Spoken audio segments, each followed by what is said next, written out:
ყვავილებს რწყავს, რომელია? მართალია. ჯარისკაცი?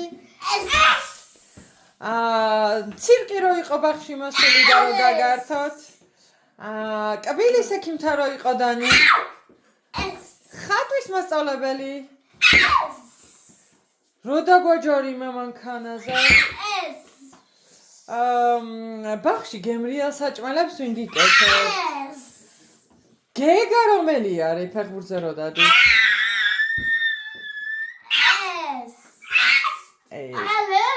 აი ანაპაში გემით რო გაგვასეირნა? თეატრი რო იყო და რო იცეკვა ლამაზმა გოგომ? და კოსმოსში რო გაფრინდა? ხანძარი რო ჩააქრა? ყოჩა. თქვენ რომელი გინდათ რომ გამოხვიდეთ? შენ ფეხბურთელი, შენ ჯარისკაცი, ოკეი.